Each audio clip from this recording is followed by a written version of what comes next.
Ok, bueno, pues después de haber hablado de los principios del diseño de experimentos, vamos a regresar a cómo analizamos estos datos, que de alguna forma ya habíamos visto los principios básicos, ¿no? Realmente ya hablamos de el método estadístico básico de prueba de hipótesis, cómo es una serie de pasos que nos permiten poner a prueba una hipótesis, someter a refutación una hipótesis con base en la evidencia.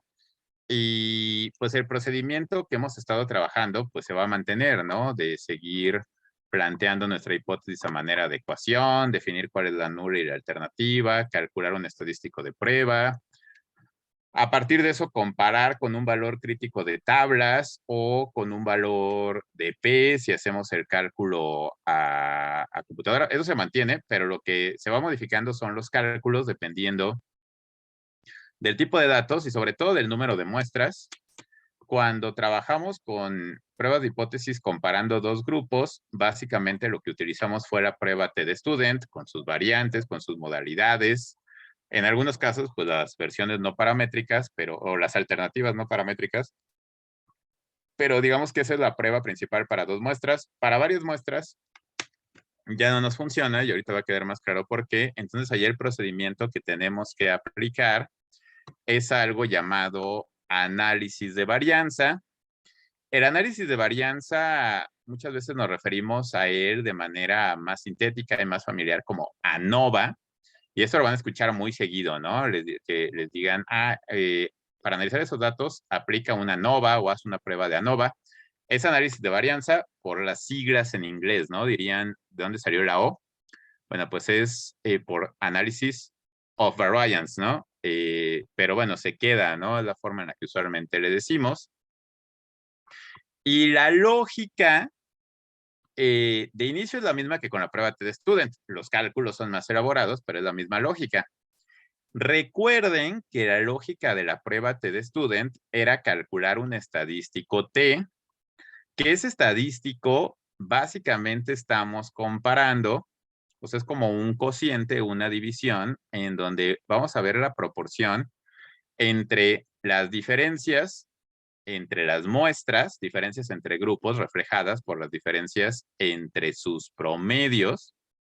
Por eso en el numerador, cuando hacíamos el cálculo manual del estadístico T, que pues ya después muchos usaban más R y está bien, pero pues por eso es importante al menos la primera vez o las primeras veces hacer el cálculo manualmente con ayuda de su calculadora, porque ahí se dan cuenta de la lógica de las fórmulas.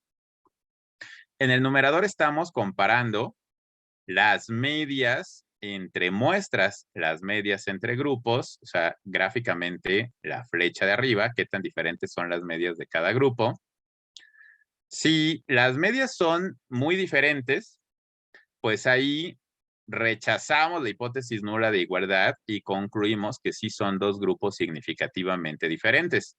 El detalle es que las medias muestrales casi siempre son diferentes, y entonces, por sí mismo, no podemos saber si la diferencia entre medias es mucha o es poquita, a menos que eso lo comparemos con la variación que hay dentro de cada grupo, con el nivel de variación que hay dentro de cada grupo. Y por eso el cálculo del estadístico T, la fórmula del estadístico T, en el numerador, pues sacamos la diferencia entre medias, pero en el denominador, eso lo vamos a dividir entre la variación intragrupal, que ahí, pues lo que evaluamos es la varianza. En la TD-Student clásica, asumimos que las varianzas son más o menos iguales y de hecho por eso se saca una varianza anidada. Ya habíamos visto que si no son iguales, se puede trabajar por separado, pero pues complica un poquito, ¿no? Que los grados de libertad y demás. Pero bueno, sea como sea, la lógica de la prueba T es sacar un cociente entre las diferencias entre medias con respecto, o sea, las diferencias entre grupos con respecto a la variación intragrupal. Si las diferencias entre las medias de los grupos son mucho más grandes con respecto a la variación intragrupal, o sea, algo como lo que veríamos en la imagen de abajo, eso nos daría un valor de T grande porque el numerador va a ser más grande que el denominador. Y entonces, ahí tendríamos elementos para rechazar la hipótesis nula de igualdad y sí poder afirmar con más certidumbre que sí hay diferencias, ¿no? Quedarnos con la hipótesis alternativa de diferencias. Sí, la diferencia entre medias existe, pero pues resulta que cuando la comparamos con la varianza dentro de los grupos, esa diferencia entre medias es pequeña comparada con la varianza entre los grupos. Ahí, como el denominador va a ser más grande que el numerador a la hora de hacer la división, eso nos va a dar un valor de t chiquito y por eso valores de t pequeños, pues ahí nos llevan a no rechazar la hipótesis nula, a quedarnos con la hipótesis nula, valores de t grandotes, nos llevan a rechazar la hipótesis nula y quedarnos con la alternativa, porque eso quiere decir que las diferencias entre medias de los grupos son más grandes que la variación intragrupal. Esa es la lógica, ¿no? Para saber qué es una T grande o qué es una T chiquita, ¿qué hacíamos? ¿Cómo le podíamos hacer? Cuando sacábamos nuestra T, bueno, me dio 5 puntos y algo, pero eso es grande o es chiquito. ¿Cómo evaluábamos si el valor de T que obteníamos en las pruebas T de Student era grande, como para rechazar la hipótesis alternativa, o pequeño, como para quedarnos con la nula? ¿Cómo sabíamos eso? ¿Qué hacíamos? ¿Con la Z? ¿O Bueno, no tiene nada que ver? o sea, tiene algo que ver, pero bueno, la Z, cuando usaban la fórmula de Z, ¿no?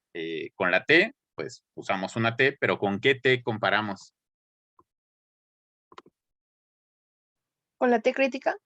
Exactamente, ¿no? Ahí, si lo hacemos manualmente, nos vamos a las tablas y comparamos con la T crítica, hay que fijarnos en los grados de libertad, y pues si es más grande, si nuestra T calculada es más grande que la T crítica, quiere decir que es suficientemente grande para rechazar la hipótesis nula, nos quedamos con la alternativa, si hay diferencias.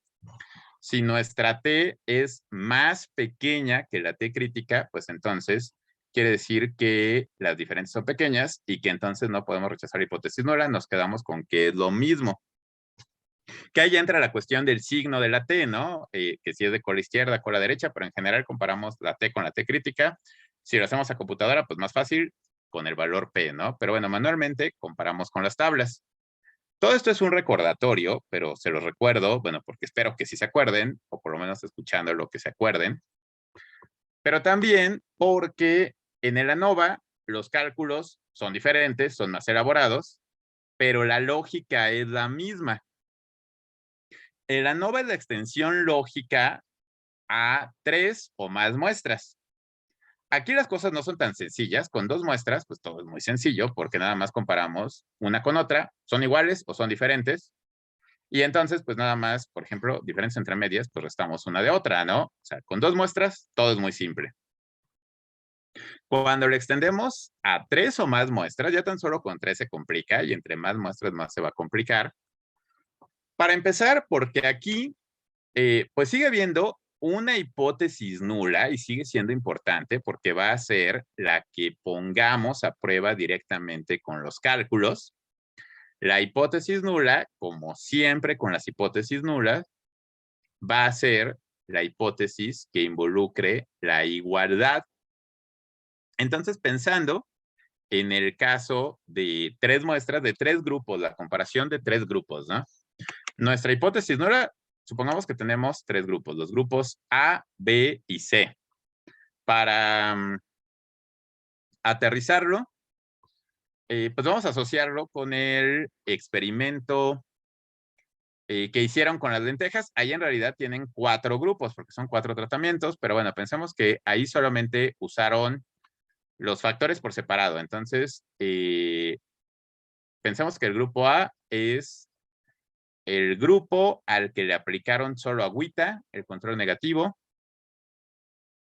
No, de hecho, más bien sería al revés, ¿no? Ahorita lo vemos por la variable. El grupo C sería el que le aplicaron solo agüita, el grupo B al que le pusieron agua con sal y el grupo A al que le pusieron agua con limón. Y entonces, aquí, cada curva normal representaría a las lentejas a las que les aplican esa solución. De hecho, representaría a toda la población de todas las lentejas, cómo reaccionarían ante esta solución, porque recuerden que cuando concluimos en general para poblaciones completas. O sea, de su experimento ustedes van a decir, la salinidad sí afecta o no a la germinación de las lentejas. No van a decir, la salinidad afectó a mis 12 frasquitos o a mis 3 frasquitos a los que les puse sal, ¿no? Lo dicen en general, entonces esto representa poblaciones, pero lo evaluamos mediante muestras, que también es la razón por la cual hacemos este procedimiento y lo expresamos en términos de probabilidades, porque no estamos ni podemos estar 100% seguros de que lo que observemos en nuestra muestra sea realmente el patrón general, pero podemos calcular las probabilidades de que así sea. Entonces pensemos en el escenario, estamos comparando y podemos sí encontrar diferencias, pero la cuestión es si las diferencias son significativas, porque son muestras. Si en nuestras 3 muestras hay una diferencia, aquí el eje X sería el porcentaje de germinación. Pensemos que este es como el 100% de germinación, y entonces aquí tenemos la escala, ¿no? Desde 0 hasta 100. Y entonces sí se ven diferencias, pero también hay mucha variación. Y eso lo que nos indicaría es que esas diferencias no son significativas. Todo es parte de la misma población de semillas, que algunas tienden a germinar más, otras menos, pero realmente no hay diferencias debidas al tratamiento. Por eso es que esta gráfica pues nos representa el escenario en el caso de la hipótesis nula, que de hecho estadísticamente esos 3 grupos pertenecen a una sola población que tiene variación, pero pues es lo mismo, ¿no? No hay diferencias significativas entre ellos. Entonces aquí la hipótesis nula implicaría o involucraría la igualdad de todos los grupos reflejada en la igualdad de todos los promedios poblacionales. La hipótesis nula se escribiría, como aquí son 3 grupos, pues se escribe de esta forma, no nada más es un signo de igual, porque no nada más comparamos 2, ¿no? Sino la hipótesis nula sería que en promedio el grupo A es igual al promedio del grupo B y es igual al promedio del grupo C. Los 3 son iguales. Esa es nuestra hipótesis nula. Vamos a poner a prueba eso y podría ser que en realidad no sea todo igual. Un detalle cuando tenemos más de 2 grupos, o sea, de 3 para arriba, y ahorita vamos a ver el caso con 3. Entre más, pues más se va a complicar. Con 4 se complica más, con 5 más todavía, pero inclusive con 3. Vamos a poner a prueba esto, vamos a poner a prueba la hipótesis nula. Si esto no fuera cierto, o si con base en la evidencia rechazáramos la hipótesis nula, quiere decir que no todo sería igual. Ahí el detalle es que tenemos varios escenarios alternativos, ¿no? Esa es como una diferencia importante. Con 2 grupos, o con 2 muestras, o con una, que es más simple todavía, hay una sola hipótesis nula y una sola hipótesis alternativa. Si rechazamos la hipótesis nula, en automático, pues nos quedamos con la alternativa. Cuando tenemos 3 grupos o más, hay una sola hipótesis nula, pero pueden existir varias hipótesis alternativas. Por ejemplo, este sería un escenario en donde los grupos no son iguales. De hecho, vean que los 3 grupos se ven claramente separados. Su respuesta, o sea, sus valores de la variable de respuesta, se ven claramente diferentes. No solamente las medias son muy diferentes, sino que prácticamente no hay solapamiento. Esto nos indicaría que todos los grupos son diferentes, que los 3 grupos son diferentes entre sí. Y entonces, pues sería como la contraparte, diríamos, si la hipótesis nula es que todos los grupos son iguales, la hipótesis alternativa es que todos los grupos son diferentes, o sea, sí, pero esa es una de las hipótesis alternativas posibles. Podría ser que en realidad no todos sean iguales, pero solo uno sea verdaderamente diferente. Vean aquí, este es otro escenario en donde el grupo C sí está claramente separado, es significativamente diferente, pero los grupos A y B realmente son lo mismo. No hay diferencias significativas entre los grupos A y B. Eso sería otro caso, ¿no? Otra posible hipótesis alternativa. Podría ser que solo un grupo sea diferente, pero que no sea el grupo C. O sea, podría ser que aquí, por ejemplo, este sería el escenario pensando, ¿no? En el experimento, si el eje X es porcentaje de germinación y el grupo C es el control, esto nos diría que no todo es igual, pero que en general con sal o con limón, la germinación es menor que con pura agüita, pero da igual, ¿no? Entre esos dos grupos. Podría ser que el grupo diferente sea otro, el grupo A. Entonces, este sería otro escenario. Esto nos diría que el grupo A, que habíamos dicho era con limón, creo, ¿no? Que cuando aplicamos solución de agua con limón, o sea, acidificada, el porcentaje de germinación sí es significativamente menor, pero con sal no, que técnicamente el grupo de agua con sal y el grupo control son lo mismo, ¿no? Eso sería otro escenario, otra posible hipótesis alternativa. Y tendríamos inclusive un tercer caso en donde el grupo diferente fuera el grupo B, que observáramos cierto porcentaje de germinación con agua y con limón y el que fuera distinto fuera la sal. Entonces, vean que aquí se complican las cosas desde el momento en el que tenemos una sola hipótesis nula, porque la hipótesis nula siempre va a ser la igualdad de todo, pero tenemos varias hipótesis alternativas. O sea, con 3 grupos tenemos 4 hipótesis alternativas distintas y entre más grupos o tratamientos comparemos, pues más se va a extender. Por lo mismo, aquí tampoco podemos aplicar la fórmula de la T-de-Student porque ahí comparábamos en pares, pero pues aquí tenemos varios pares posibles. Por eso, aunque la lógica es la misma, como hay varias hipótesis alternativas, aquí la forma de ponerlo, para no hacernos bolas de inicio, se escribe la hipótesis nula y como hipótesis alternativa hay varias, para no tener que poner todos los casos de inicio, aunque al final se prueban, pero bueno, para no tener que ponerlo de inicio, lo dejamos en que la hipótesis alternativa es que no todas las medias son iguales, y ahí puede haber varios casos, ¿no? Que todas sean diferentes, que solo la A sea diferente, que la C o que la B, pero lo dejamos en que no todas las medias son iguales. Igual, seguimos poniendo a prueba la hipótesis nula, o sea, seguimos trabajando con hipótesis nula y alternativa, aunque de hecho aquí hay varias hipótesis alternativas. La otra es que los cálculos pues, se complican un poquito más, y entonces aquí también se va a sacar un estadístico de prueba, pero no va a ser una T, pues no se puede, porque vean que la fórmula de la T funciona para comparar 2 grupos, 2 muestras, cada uno con su media. Ya de 3 en adelante no aplica. En el ANOVA, el estadístico de prueba, lo que van a calcular para poner a prueba la hipótesis nula, no es una T ni una Z. En este caso va a ser una F.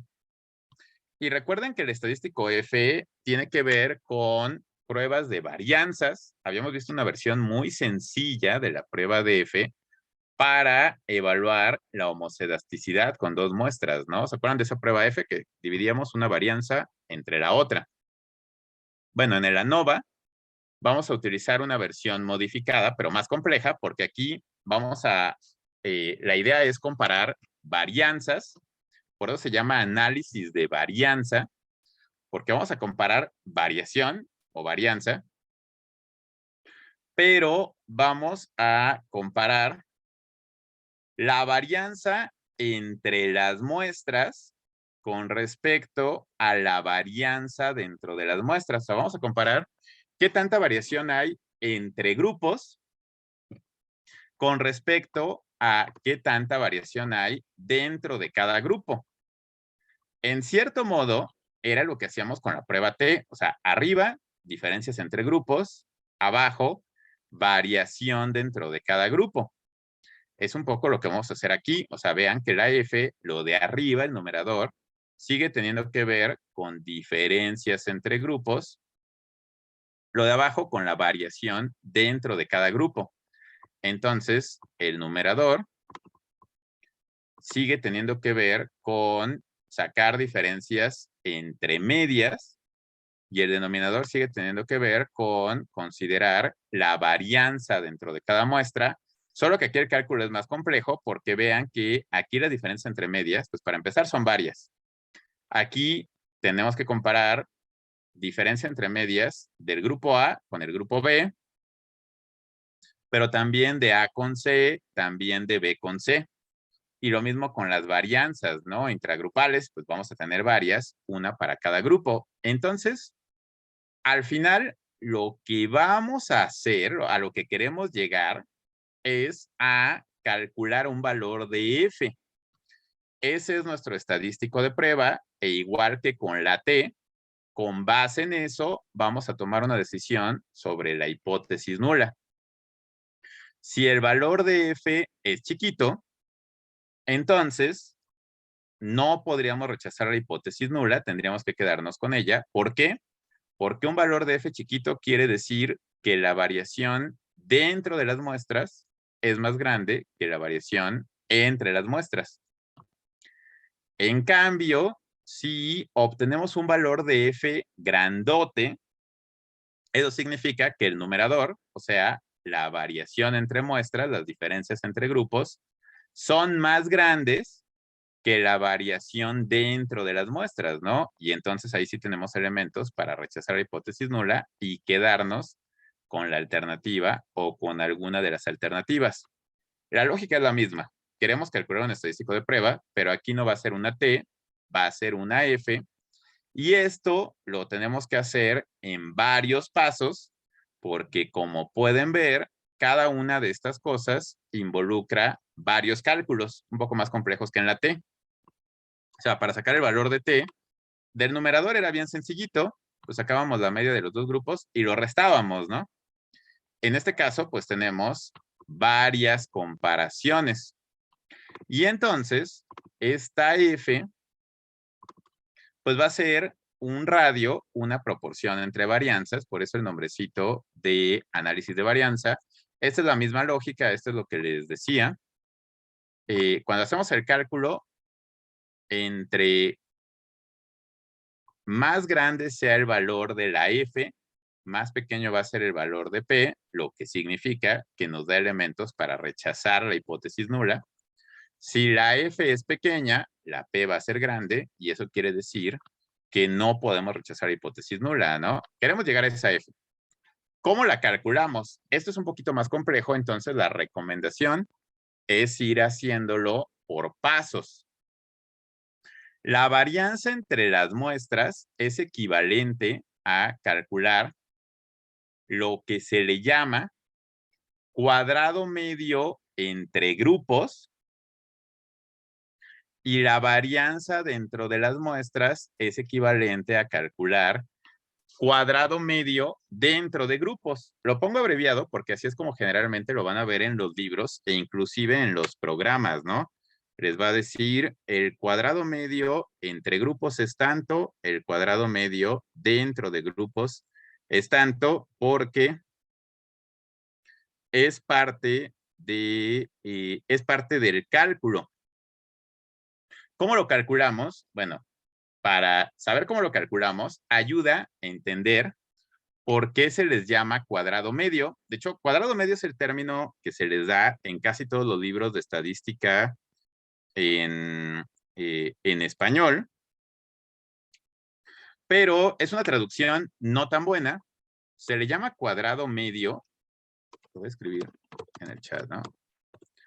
El término en inglés es mean square.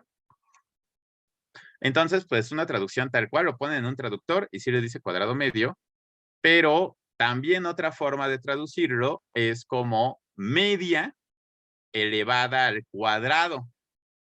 Y de hecho de ahí viene el nombrecito, porque lo que se va a calcular tiene que ver con la fórmula de la varianza, por eso se llama análisis de varianza. O sea, aquí son varianzas más complejas que la varianza que vimos en el primer parcial.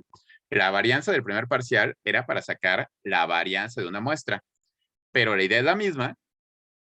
Y recuerden que la varianza esencialmente es una media, o sea, es un promedio elevado al cuadrado. Para entender eso, va un recordatorio de la fórmula de la media y de la fórmula de la varianza. Una media consiste en una suma, en este caso, para la media, tal cual la media aritmética, la suma de los valores, o sea, suman directamente los valores y dividirlo entre el tamaño de la muestra. Entonces, una media es una sumatoria de algo en el numerador dividido con algo que tiene que ver con el tamaño de la muestra en el denominador. La media como tal nos da la tendencia.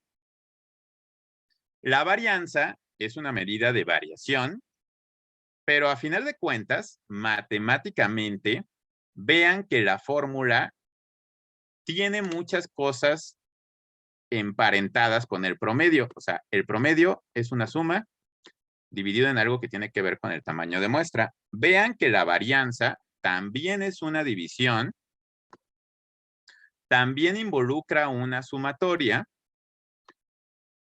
en el numerador y en el denominador también involucra algo que tiene que ver con el tamaño de la muestra.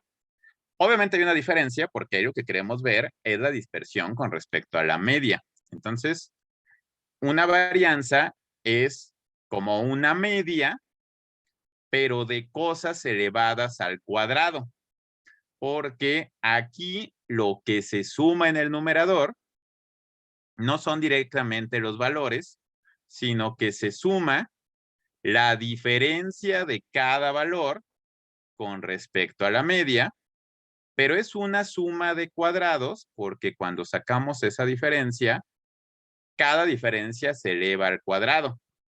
Recuerden, lo platicamos en su momento, que eso de elevar al cuadrado es un truquito matemático para quitar los signos negativos, porque pues va a haber valores individuales de X más grandes que la media, pero otros más pequeños, y entonces, si dejamos solo la resta, vamos a tener signos negativos, y entonces en lugar de sumar, vamos a restar, y lo que queremos es sumar, ¿no? Entonces, elevamos al cuadrado, es un truco matemático, pero entonces vean que una varianza es como una media, pero elevada al cuadrado. Y de hecho tiene como dos partes, es una división. El numerador es una suma de cuadrados, o sea, en una varianza vamos a sumar algo que está elevado al cuadrado, y en el denominador lo vamos a dividir entre el tamaño de la muestra, pero recuerden que en la varianza ya no es entre el tamaño de la muestra directo, sino entre los grados de libertad que tienen que ver con el tamaño de muestra, pero le restamos 1, n-1. Entonces, una varianza es un cuadrado medio, una media al cuadrado, que obtenemos dividiendo una suma de cuadrados entre ciertos grados de libertad. Esa es la varianza simple que ustedes calcularon y aprendieron en el primer parcial, ¿no? Esa es la fórmula de la varianza. Esa es la varianza para una sola muestra. En el ANOVA, pues obviamente es un poco más complejo porque no tenemos una sola muestra y entonces no vamos a calcular esta varianza, pero matemáticamente vamos a calcular varianzas con la misma lógica, solamente que aquí para el numerador va a ser la varianza entre las muestras, o sea, la variación entre grupos, y en el denominador, la varianza dentro de las muestras, o sea, la variación dentro de grupos. El numerador y el denominador, en diferentes libros y en diferentes programas, lo van a encontrar con diferentes términos. Este es como el más obvio porque nos da una idea más directa de lo que estamos comparando, o sea, variación entre grupos con respecto a la variación dentro de grupos. Pero en muchos programas, en R, para acabar pronto, por ejemplo, le llaman de otra forma A la varianza entre las muestras le van a llamar también cuadrado medio del tratamiento, y a la varianza dentro de las muestras le van a llamar o lo van a encontrar como cuadrado medio del error. Pues cuando ustedes hacen el ANOVA en algunos programas, de repente les da los resultados, les da una tablita, que ahorita vamos a ver mejor qué onda con esa tablita, pero en lugar de decirles entre muestras o entre grupos, dentro de las muestras, dentro de los grupos, les dice tratamiento y error. Es lo mismo, y pues por eso vemos primero diseño de experimentos, porque ya pueden entender a qué se refiere esa terminología. ¿Por qué se utiliza tratamiento para referirnos a la varianza entre las muestras? Porque si esos datos vienen de un experimento, cada muestra corresponde a un tratamiento distinto. Entonces, cuando evaluamos las diferencias entre muestras, es equivalente a evaluar diferencias entre tratamientos. ¿Por qué a la varianza dentro de las muestras le llamamos el error? Pues porque ya lo platicamos la semana pasada y lo recordamos hoy. En estadística le llamamos error a la variación que no puede explicarse por nuestro factor. Entonces, si toda la variación dependiera del factor que estamos evaluando, no debería haber variación adentro de cada grupo.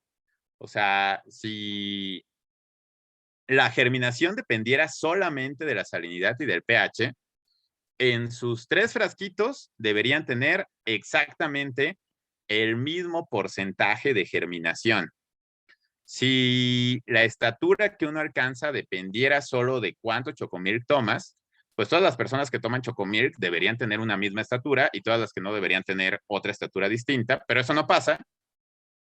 Esa es variación intragrupal que se debe a otros factores, y entonces esa variación dentro de las muestras, vean que justamente es a lo que se refiere esa idea de error estadístico. Por eso en muchos libros y en muchos programas lo van a encontrar con esa terminología, pero ahora, ya después de haber visto diseño experimental, ya les va a resultar más claro que se refiere a lo mismo.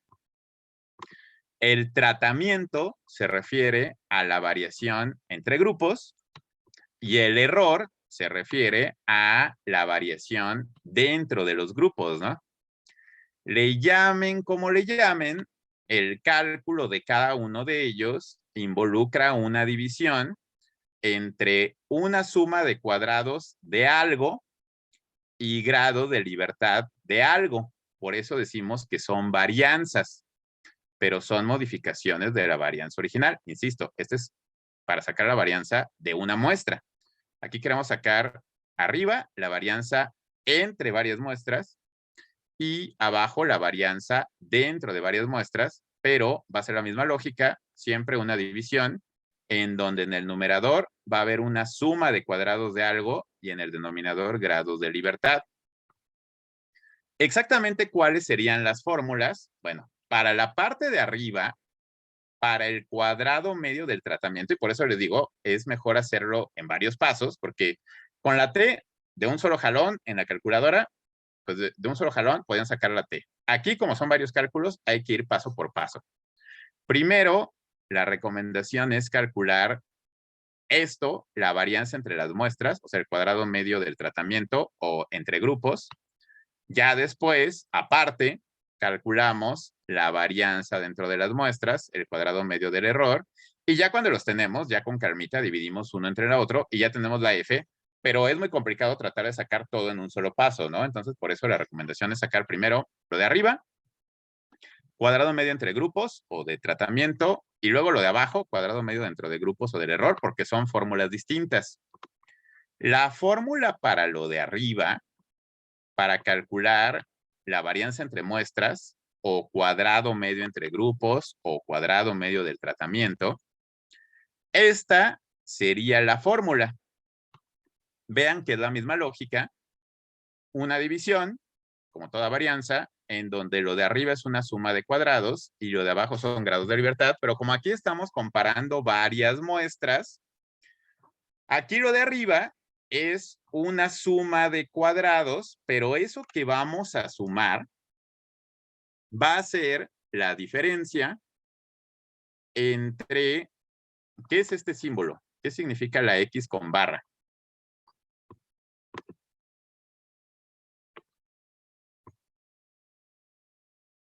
¿Qué era la X con barra? Promedio. La media, o sea, la diferencia entre la X con barra, subíndice I, ¿qué significa eso? Entre cada media muestral individual. Entonces, si tenemos 3 muestras, esta va a ser una sumatoria de 3, porque vamos a comparar la media de cada muestra, la media de la muestra A, la media de la muestra B, la media de la muestra C. Vamos a sacar la diferencia entre cada media muestral, cada X con barra, con respecto a esto que vean que es una X con doble barra. Esta X con doble barra tiene doble barra porque si una X con barra es una media, una X con doble barra es la media de medias. De hecho, el nombre técnico que le dan, lo voy a escribir acá. De hecho, la flechita, mejor se la pongo acá. El nombre técnico que se le da a eso es la gran media. Yo igual luego les digo así informalmente para que se acuerden, pues más fácil, la mediota, ¿no? Porque si cada media, o sea, cada muestra, pues sacan sus datos, ¿no? Tienen 5 réplicas, suman los valores, lo dividen entre 5. Esa es la media del tratamiento A, luego el tratamiento B, el tratamiento C. Esas son las medias individuales. Si esas 3 medias las suman y las dividen entre 3, ahí estarían sacando esta X con doble barra, que por eso pues se le llama la gran media o la mediota, ¿no? La media de medias. Díganle como quieran, pero lo importante es que entiendan que para el cuadrado medio entre grupos, eso va en el numerador, sacan la diferencia de cada media muestral con respecto a la gran media, lo elevan al cuadrado por la misma razón, para quitar los signos negativos. Como las muestras pueden ser de diferente tamaño, y eso importa, por eso la recomendación es que utilicen el mismo número de réplicas para cada grupo, si es un experimento, pero si no se puede, pues a veces terminan con un grupo con 5 réplicas, otro con 3, otro con 7, y eso importa. Por eso vean que aquí en la suma de cuadrados se saca la diferencia de cada media grupal con respecto a la gran media, se eleva al cuadrado para quitar los signos negativos, pero también para ajustarlo al tamaño de la muestra, si hay muestras más grandes o más chiquitas, si son iguales, pues no va a importar, se va a emparejar, pero sí es importante hacerlo. Eso se multiplica por el tamaño de esa muestra. Entonces, si la muestra A tenía 5 datos, 5 réplicas, ahí sería restar la media de la muestra A menos la gran media, la media de las medias, se eleva al cuadrado y se multiplica por 5. Luego eso se le suma lo mismo para la muestra B. La media de la muestra B menos la gran media al cuadrado por el número de réplicas, ¿no? Lo mismo para la muestra C. Eso se va a sumar y esa es la suma de cuadrados del numerador. Eso se va a dividir entre los grados de libertad. En la varianza normal, los grados de libertad es el tamaño de muestra menos 1, porque eso es para una sola muestra. Aquí, como estamos comparando varias muestras, los grados de libertad se van a calcular como K menos 1, y K es una literal que ya hemos utilizado en otros casos, por ejemplo, hace mucho tiempo, cuando hacíamos lo de las tablas de distribución de frecuencias. K, recuerden que se refiere al número de grupos. Entonces, para el cálculo del cuadrado medio entre grupos o entre tratamientos, lo que va en el denominador van a ser grados de libertad, pero aquí va a ser K menos 1. En este caso, ¿cuál sería el valor de K? ¿Cuántos grupos estamos comparando? 3. 3, entonces los grados de libertad serían 3 menos 1, o sea, 2. ¿Ok? ¿Sí queda claro cómo es la lógica de la fórmula para sacar el cuadrado medio entre grupos? Sí, profe, pero ¿qué significaba acá? El número de grupos, Ah, ok, va. ¿ok? ¿Ya dijo que era la I? Sí, y significa de cada grupo individual o de cada muestra individual. Entonces, cuando vean algo con subíndice I, se refiere a que es la media de cada grupo. Por eso es una sumatoria. Si tienen 3 grupos, tienen que hacer esto 3 veces y sumarlo, porque es para cada muestra individual. Primero, con la media y el tamaño de muestra de el grupo A, de la muestra A. Luego, con la media y el tamaño de muestra del grupo B. Y luego, con la media y el tamaño de muestra del grupo C. Y al final lo suman, por eso es una sumatoria. ¿Ok? Ok, gracias. Sí. Con eso, o sea, haciendo este cálculo, lo que tendríamos sería esta parte de arriba, el cuadrado medio entre grupos, que es la varianza entre las muestras, ¿no? Entonces ya tenemos la mitad de lo que necesitamos para calcular nuestro estadístico de prueba, pero faltaría calcular la mitad de abajo. Eso es otra fórmula. Y ahora vamos a eso. Para calcular la parte de abajo, para sacar la F, o sea, la varianza dentro de las muestras, o sea, la varianza dentro de las muestras, grupos, tratamientos, o como ya vimos que también se le llama el error, el cuadrado medio dentro de grupos o el cuadrado medio del error. Ahí lo que importa, o sea, ahí vean, en la parte de arriba, lo que más importa son las diferencias entre promedios. Ahí lo más importante que necesitamos es el promedio. Pero la varianza dentro de los grupos, el error, tiene que ver con el ancho de cada curva normal y recuerden que eso nos lo da la varianza. Entonces aquí la fórmula es diferente.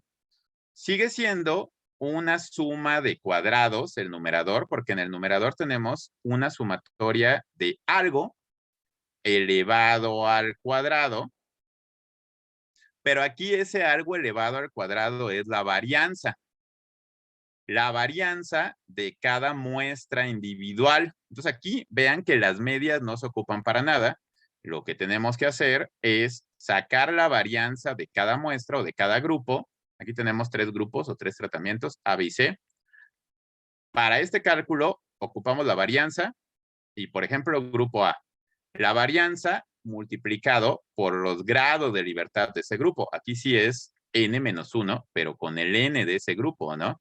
Si tenemos 5 réplicas, para el grupo A sería varianza del grupo A multiplicado por 5 menos 1. Luego para el grupo B, varianza del grupo B multiplicado, si son las mismas 5 réplicas, igual 5 menos 1, pero si ahí tenemos una de menos, se nos perdió, 4 menos 1. Eso va a ser la suma de cuadrados. Y entre lo que vamos a dividir, siempre hay una división, es entre grados de libertad, pero aquí los grados de libertad no van a ser n-1, tampoco k-1.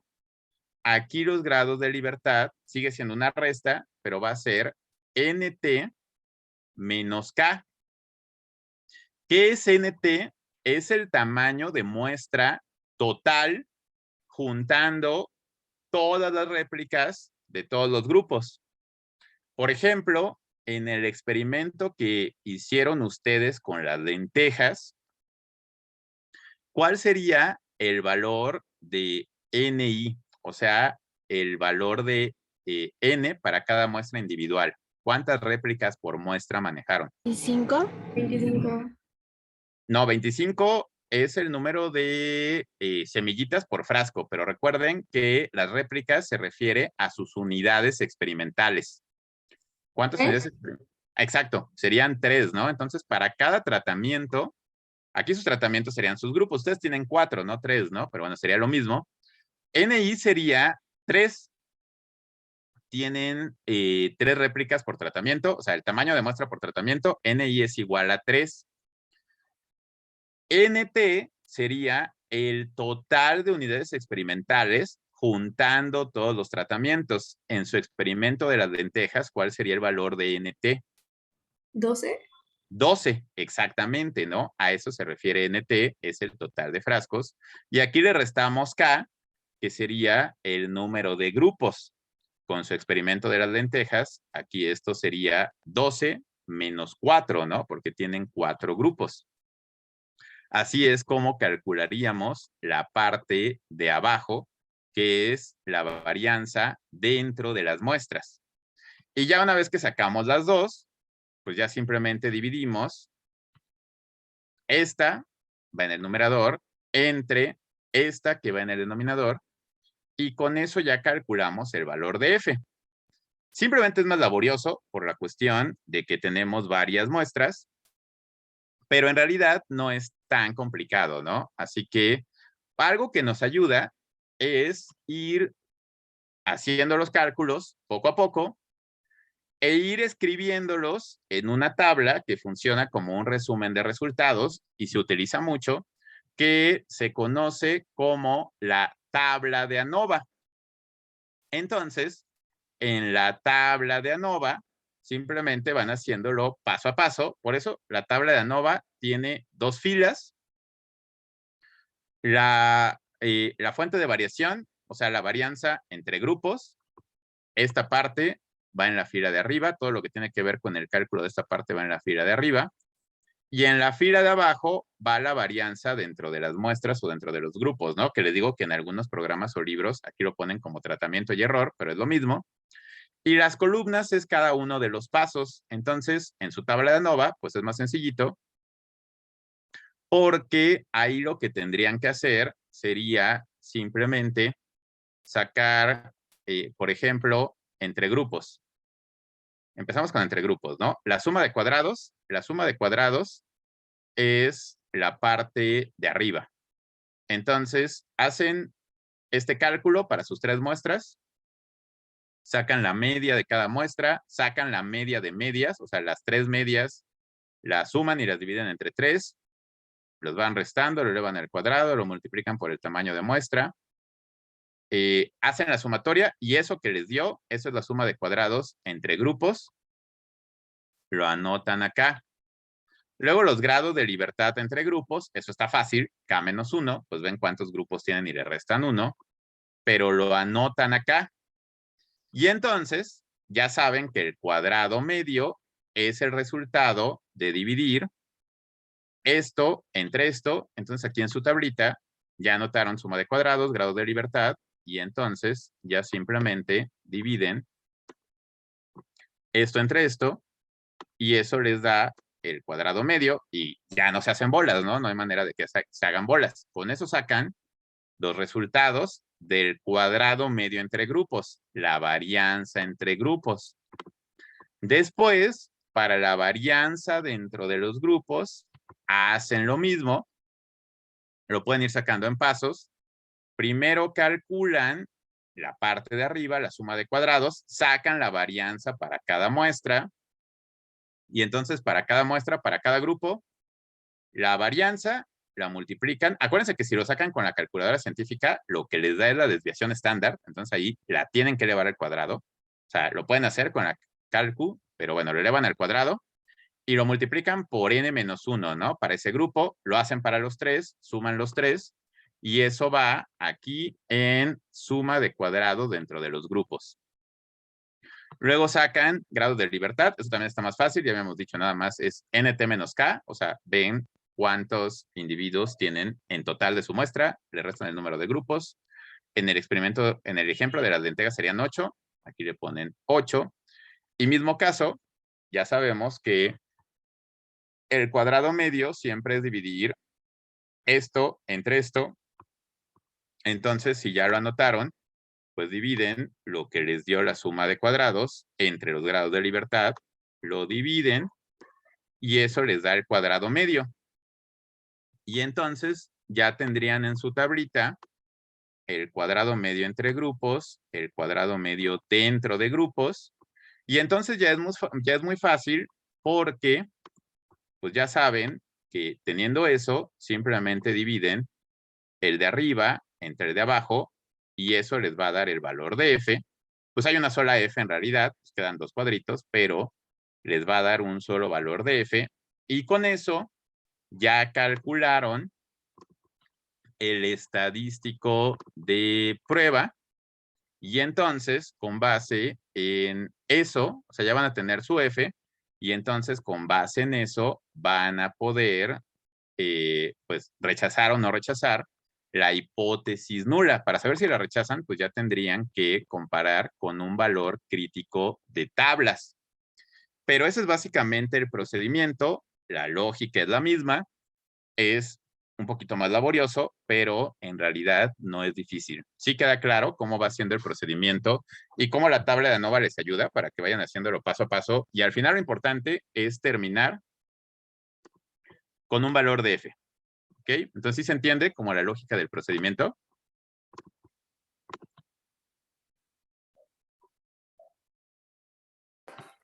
Sí, profesor. ¿Sí? Ok, bueno. Obviamente, o sea, es importante sí explicar la lógica de la fórmula, del procedimiento, pero pues se termina de dominar hasta que lo hacen y hasta que lo practican. Ya hemos platicado eso. Ahorita pues quedan unos pocos minutos, entonces no nos va a dar tiempo de resolverlo conjuntamente, pero lo que vamos a hacer es que esa va a ser justamente la tarea para la próxima semana. Este ejercicio vamos a aplicar el análisis de varianza. Es una hipótesis que puede parecer como trivial, pero pues también tiene su importancia. De hecho, es un caso medio de la vida real, en versión simplificada, porque obviamente la Profeco la hace con muchas más muestras, pero eso hace la Profeco, ¿no? Está verificando todo el tiempo si los productos cuestan lo mismo en diferentes negocios o en diferentes tipos de negocio. Y entonces, en este ejemplo, es un caso en donde la Profeco quiere evaluar si el precio del kilo de huevo depende realmente del lugar en que se compre, comparando tres categorías generales: supermercados, tienda de conveniencia y tienda de abarrotes, que pues hay la reputación de que sí es diferente, ¿no? De repente dicen, no, es que necesitamos comprar algo, pues lánzate rápido a la tienda, pero igual les dicen, no, es que sale más caro, ¿no? O vete mejor al Oxxo, o no, pues mejor camina un poquito más, o ya espérate a mañana y mejor lo compras en el súper, ¿no? Porque hay productos en donde sí hay una diferencia, hay productos en los que no. En todo caso, si queremos evaluarlo, podemos hacer una prueba de hipótesis. Ahí la hipótesis nula, sería que pues todas las medias son iguales, lo que significa que en promedio hay variación, pero que en promedio el precio del kilo de huevo cuesta lo mismo en todos lados. Queremos ver si ese es el caso o realmente hay alguna variación significativa entre esos tipos de comercio. ¿Qué tendríamos que hacer? Pues de entrada, calcular el valor de F. ¿Cómo lo tenemos que hacer? Pues siguiendo todo ese procedimiento que vimos. Y entonces vamos a dejarla hasta aquí, pero el encargo sería que con base en lo que vimos ahorita, practicaran. Sí, Alex, voy a subir las grabaciones. De hecho, tanto la de ayer como la de hoy, en un ratito la subo. Y entonces, esto obviamente se los voy a subir formalmente como tarea, igual al rato o a más tardar mañana. Si lo quieren ir checando, pues igual y tómenle ahorita una captura de pantalla, pero bueno, voy a subir el video, voy a subir el archivo como tarea en donde venga esto y vengan los datos. ¿Qué tienen que hacer? Pues calcular el valor de F a partir de esos datos. Háganlo poco a poco con su tabla de ANOVA. En el mismo ejercicio voy a poner la tabla de ANOVA y entonces, primero, pues necesitan sacar de cada muestra la media, saber el tamaño de cada muestra, sacar la varianza. Cuando tengan las medias, después también tienen que sacar la gran media, o sea, en este caso son 3 grupos. De cada grupo, o sea, son 4 supermercados distintos, hay variación, pero queremos ver las tendencias. 4 tiendas de conveniencia, que si Oxxo, 7-Eleven y demás, hay variación, pero queremos ver las tendencias. 4 tiendas de abarrotes. Aquí el valor de NI sería el mismo para los 3 grupos. NI sería igual a 4. NT sería la suma de todos. 4 más 4 más 4. NT sería igual a 12. K sería el número de grupos, o sea, K sería igual a 3. Lo que les faltaría sería sacar para cada grupo la media, la desviación estándar, y luego elevar al cuadrado para la varianza, porque recuerden que en la fórmula se ocupa la varianza. El valor de n, ahí no hay pierde, ya dijimos que era 4. Y con base en eso, sustituir en las fórmulas, poco a poco, ir llenando su tabla de ANOVA y sacar el valor de f.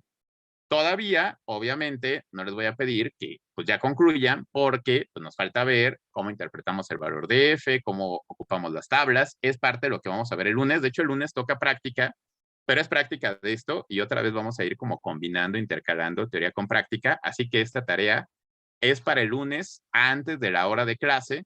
Lo que tendrían que hacer sería llenar su tablita de ANOVA hasta la parte de la F. ¿Sí queda claro? ¿Sí? Sí, profe. Ok, entonces, bueno, ese sería el encargo. No es algo realmente tan complicado, nada más es que hagan los cálculos. Con eso lo dejamos hasta aquí. Esa tarea junto con los videos los subo al rato o entre hoy y mañana. También el otro pendiente, recuerden, chequen a los 4 o 5 días de la germinación, saquen foto, suban sus datos y esta práctica de diseño experimental también tiene cuestionario. No se les olvide hacer el cuestionario. El cuestionario justo es más teórico. Con lo que vimos la semana pasada y hoy al principio ya lo pueden responder, pero tampoco olviden eso. Y entonces, pues con eso, si queda todo claro, le dejamos hasta aquí.